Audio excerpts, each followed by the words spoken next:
sarampión y luego vamos con tuberculosis. Regreso acá.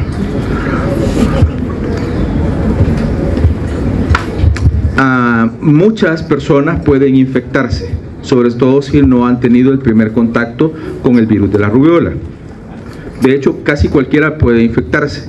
No todo el mundo desarrolla manifestaciones, pero sí podría desarrollar, en resumidas cuentas, la viremia, que va a conducir a la infección de muchos de los órganos de la economía corporal. Dentro de esos órganos, si lo vemos como un global, en una mujer embarazada fácilmente puede llegar a la placenta. Entonces, podríamos decir que se van a presentar dos tipos de enfermedades.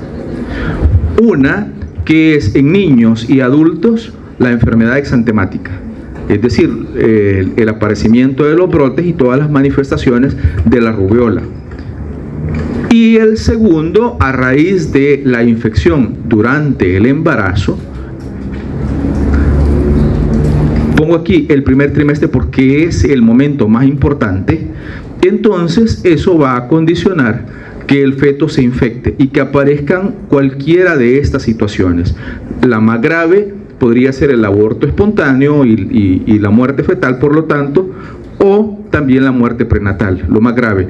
Puede ser menos grave, pero no, digo, porque más grave que la muerte no hay, pero puede haber complicaciones muy severas que pueden aparecer como malformaciones congénitas que en su conjunto reciben el nombre de síndrome de rubiola congénita.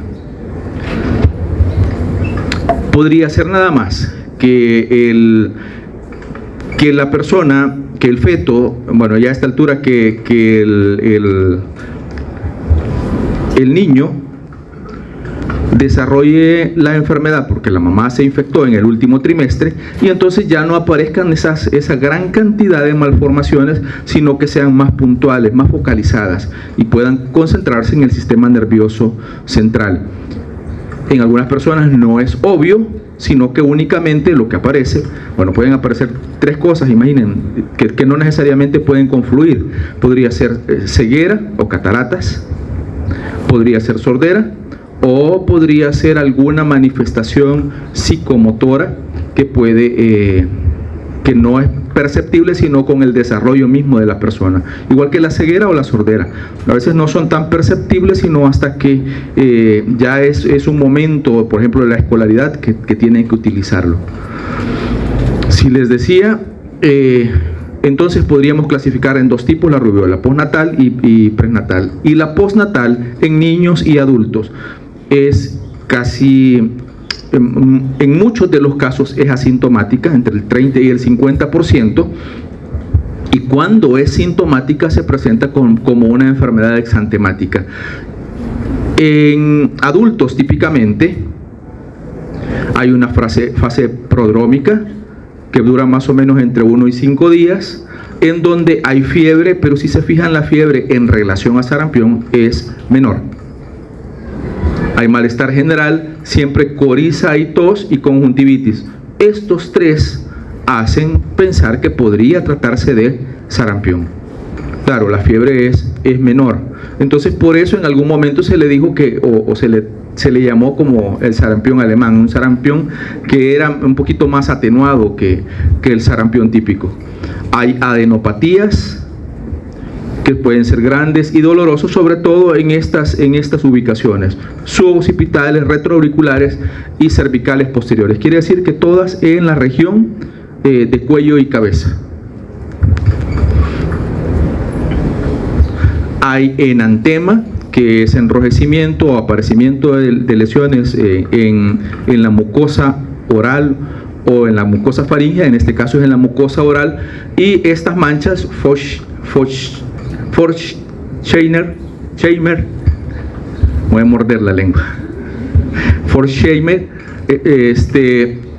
aparecen lesiones en el paladar blando sobre todo.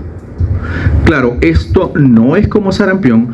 Las manchas de Forchheimer no son patognomónicas, porque hay otras patologías que también presentan este tipo de lesiones, como por ejemplo la causada mononucleosis infecciosa causada por el virus Epstein-Barr.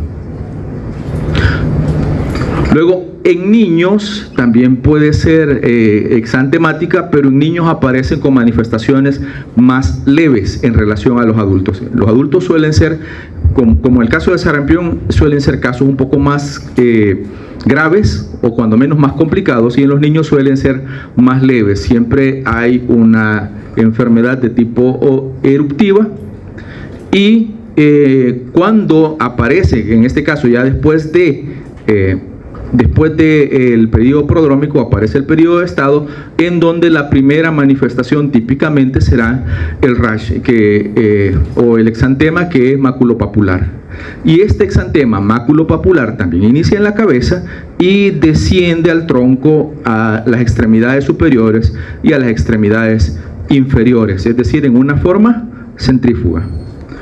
Esto, como sea, vayan aprendiéndolo quienes que enfermedades exantemáticas aparecen de forma centrífuga, porque habrá otras que lo harán de forma centrípeta, es decir, de la periferia hacia el centro, hacia el tronco.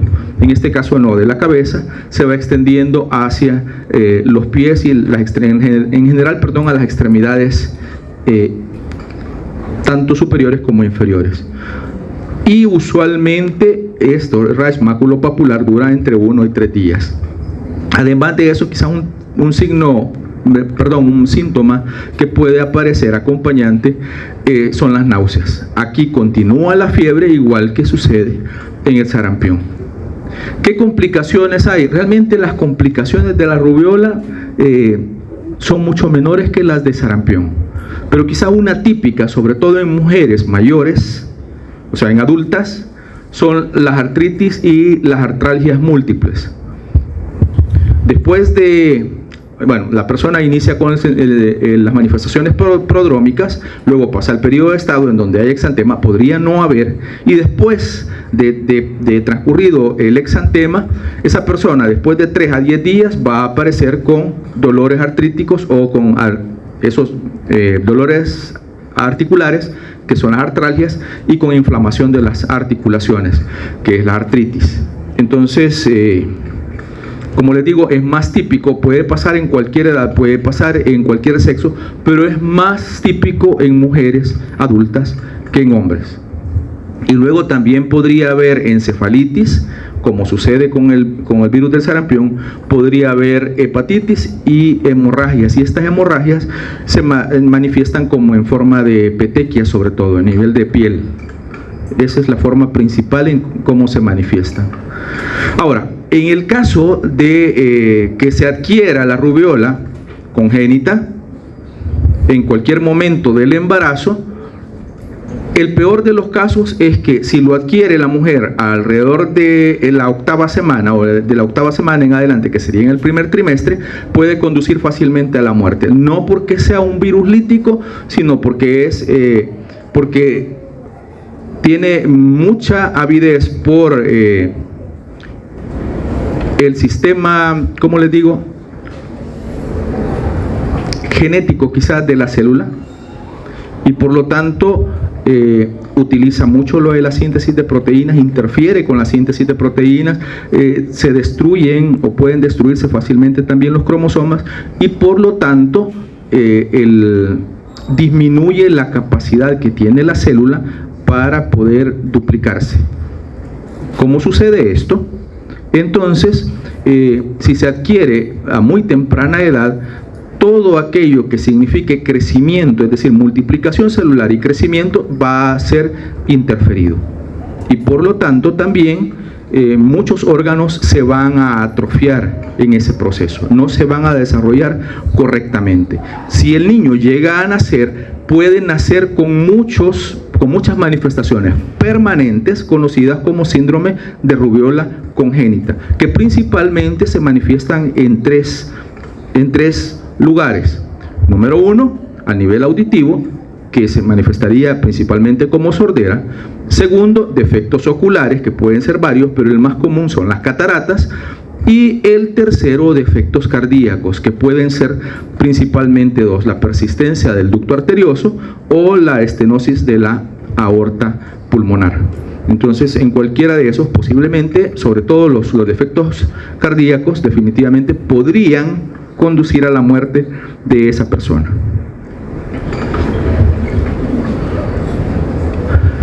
Luego, si el niño sobrevive, podría llegar a tener consecuencias permanentes que pueden ser de diferentes naturalezas, como por ejemplo diabetes mellitus. Puede tener, si esto sobre todo, lo que viene acá, sobre todo si lo adquiere en el tercer trimestre, microcefalia y secuelas a nivel del sistema nervioso central que son más conductuales, relacionadas con una situación morfofisiológica, pero que se manifiestan como conductuales, por ejemplo, retraso psíquico y motor y autismo. Entonces, a muchas de las personas que sufrimos autismo, posiblemente hayamos sido consecuencia, digo yo, me califico así porque dicen de músico, poeta y loco todos tenemos un poco.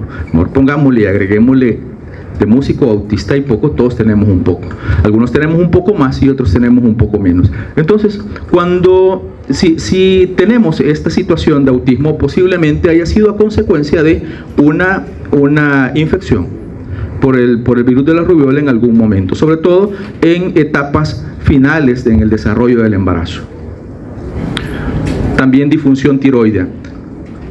Ojo que hay muchos casos de disfunción, sobre todo en niños y jóvenes, de disfunción tiroidea, y puede haber algo de explicación en esta situación. Luego hay manifestaciones transitorias.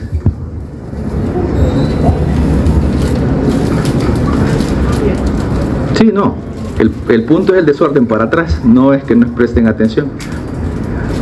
Las manifestaciones transitorias que pueden ser, por ejemplo, trombocitopenia, púrpura y petequias, es decir, en sangre, manifestaciones en piel, la púrpura y las petequias, en donde la púrpura se presenta como esas lesiones que generan extravasación sanguínea, pero son más grandes y se ven como moretes. Y luego la meningoencefalitis, que también puede suceder. ¿Cómo identificar la rubiola? ¿Cómo podríamos, aparte de ya las manifestaciones, podría ser asintomática y podría estar infectada la persona? ¿Y cómo saber que ha tenido o que tuvo rubiola? Bueno, lo típico son las pruebas serológicas en las búsquedas de anticuerpos. Pueden ser anticuerpos IgG o IgM. Si usted sospecha de que esa persona tiene rubiola, ya tiene algún tiempo de padecerla, entonces fácilmente puede hacer sueros pareados. ¿Qué son sueros pareados? Usted toma una muestra un día, 2, 3 semanas más tarde, 4 hasta 8 semanas más tarde, y compara el del primer día con 4 a 8 semanas más tarde. ¿Qué va a suceder? Que si esa persona está sufriendo de rubiola, o tiene rubiola, o se infectó de rubiola, los títulos, que son las concentraciones de anticuerpo, van a elevarse probablemente hasta 4 veces. Si en la primera semana y en la cuarta semana tiene los mismos títulos o no varía, esa persona no está infectada con el virus de la rubiola. Si varían en 4 o más, definitivamente usted con eso nada más hace diagnóstico de rubiola, confirmando rubiola. ¿En qué otro caso puede suceder? Una semana, vamos, al final de la semana, me refiero de la semana de desarrollo de las manifestaciones, del prodromo y del periodo de estado, usted busca IgM, y si es positiva, entonces también tiene diagnóstico de rubiola. ¿Por qué una semana después? Porque esa persona se expone al virus, desarrolla el proceso inmunitario en donde hay la presentación de antígeno, en donde se da la producción de anticuerpos y después el aumento tal de anticuerpos que pueda ser detectable en sangre. Eso sería IgM para rubiola. Si no, esto es prácticamente como la policía, ¿verdad? Después de, ¿sí? Llegan después de que pasó. Ahora, si quiere hacer diagnóstico, esto claro depende de lo que suceda en su hospital o en el sistema de salud que tengamos. Si quiere hacer diagnóstico durante la enfermedad, lo que tiene que hacer es buscar el virus, o cuando menos algo del virus, y en este caso es el ARN viral. Entonces, ¿qué hacer? PCR o RT-PCR para el genoma viral. Y durante el tiempo, si es que hay, durante el tiempo que hay manifestaciones, sobre todo mientras está la fiebre, hay viremia y por lo tanto en sangre puede ser identificado el virus. Si pasó la viremia, todavía tiene posibilidad de rescatar el virus en fosas nasales y rescatar el virus también en la orina. ¿Por qué? Porque el virus durante la viremia va y se siembra prácticamente en muchos órganos del cuerpo. Entonces, por eso es que se puede identificar en fosas nasales, en garganta y en orina momentos después de que ha finalizado literalmente la fiebre. Todavía puede ser identificado. ¿Qué del virus de la rubiola? Como es un solo serotipo, eso facilita que haya, ¿qué? Vacuna, exactamente, que sea vacunable. Es ubicua, es decir, que se encuentra en todas partes, y eso hace que una mujer, sobre todo, vamos, voy a irme un poquito más adelante con esto. A veces decimos epidemiológicamente tal grupo es importante, ¿cierto? ¿Por qué diríamos que las mujeres epidemiológicamente son importantes para la rubiola? Porque pueden transmitir al feto la enfermedad si es que ellas no se han infectado. Entonces, y el consecuente o la consecuente rubiola congénita o el síndrome de rubiola congénita. No es lo mismo que un adulto se infecte y desarrolle, en el peor de los casos, una meningoencefalitis, que podría suceder, sería la peor situación posible que pasaría, pero es abordable, es tratable, a que un niño, a que un feto primero se infecte gracias a la vía transplacentaria. Entonces, por eso, epidemiológicamente son más importantes las mujeres. Y de ahí que la vacunación sea importante. Luego, ellos son, por eso, debido a que ellos son ubicuos. Luego, el humano es el único reservorio y la transmisión puede ser de dos tipos.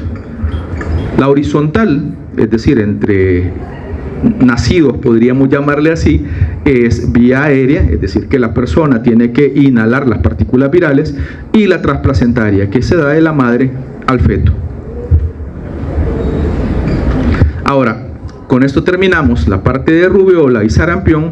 Y cómo prevenir la rubiola y sarampión, principalmente a través de la vacunación. Si me preguntan qué podría preguntar, es la vacunación. ¿Cómo se llama la vacuna? Triple viral. ¿Para qué es la vacuna? Para rubiola, sarampión y parotiditis o paperas. ¿Cómo podría conocerse? Como MMR. ¿Sí? Que es measles, mumps y rubella. Así. Luego las cepas, están ahí las cepas, pero estas quiero que aprendan esto. No es lo mismo cepas de virus de la influenza que estas cepas. Estos son virus que, cuando menos antigénicamente, mutan muy poco, y por lo tanto una cepa sirve para una vacuna que puede durar años. En cambio, el virus de la influenza, la mutación es muy rápida y un mismo año puede haber mutaciones. Por lo tanto, el siguiente año puede haber una nueva vacunación con una nueva cepa. De hecho, con aquella cepa predominante en el hemisferio norte y predominante en el hemisferio sur, se hace una sola vacuna de una cepa nueva. En este caso no, son estables. Por lo tanto, que sepan que existen sí las dos cepas, la Edmondson B para el sarampión y la RA273 para rubiola. Pero no cambia mucho, a menos que luego haya una mutación y se deba utilizar una nueva cepa. Importante también es que esta vacunación se hace con virus atenuados. En algunas bibliografías dice vivos atenuados, los virus no son vivos, por lo tanto virus atenuados, y se utilizan 2 dosis. Si existiera la pregunta es, durante mi niñez no fui vacunado, existe la posibilidad de que haya sarampión en este tiempo, ¿debo vacunarme? Sí se puede vacunar, sí se puede vacunar. Terminó, muchachos, cuando menos esta terminó. Tienen 2 minutos.